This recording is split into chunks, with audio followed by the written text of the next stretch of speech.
Hey there, welcome to the sermon preview for this week. I'm with Pastor Lance here again, and we're excited for this Sunday. We are looking at our last week in our refined intro series. We're looking at our theme of refined for this year. But before we get to that, just a little shout out. Kim Mishler bought us some coffee drinks today, so thank you for that.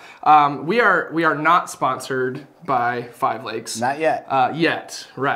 So anybody from Five Lakes that sees this, you know where to find us. And so much appreciated. But this week we are looking at our refined series. So what have we looked at these last couple weeks, the different people that we've looked at in our series? Yeah, so far we looked at Abram, who then is Abraham, Elijah, and then last week was Peter. Yes, right. So this week we're going to be looking at Paul or Saul.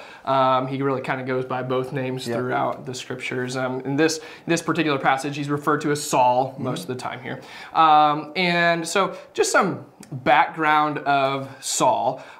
Before Saul followed Jesus, what did he do? What do we know him for?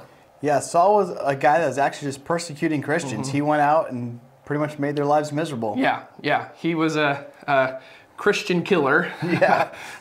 And so he's living this life. But what's interesting, and we'll talk more about this on Sunday, but what's interesting in this is that Saul thought he was doing what God wanted him to do. Yeah. Right?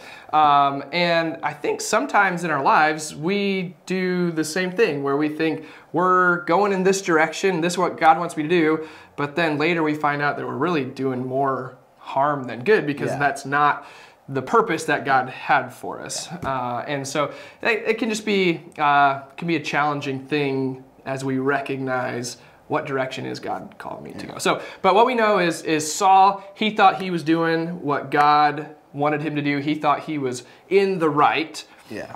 But then in our passage here, and we're going to be looking at Acts chapter 9, verses 1 through 22, we see Saul has an encounter with Jesus. This bright light comes down. It says, "Saul, Saul, why are you persecuting me?" And he's blind for 3 days. Now, Lance, use your imagination a little bit. You've got one of those. Yep. What might have been going through Saul's head, through his brain, when he's sitting there for 3 days blind, just having this encounter with the Lord in just an amazing way?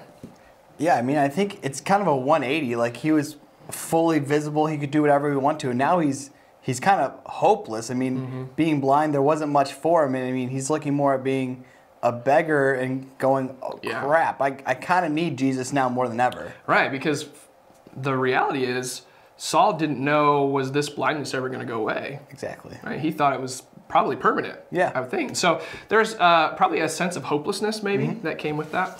And so as we're looking into this passage, as you're reviewing it yourself and going through it, think about how was this moment for Saul a refining moment for him in his life? Because this is probably the biggest refining moment in Saul's life. More than any of the other suffering, probably. Maybe. You'd have to ask him. But this was a big moment in his life, a big refining moment. So think about, how was Saul's life refined from point A to point B before he had this encounter with Jesus and after he had this encounter with Jesus?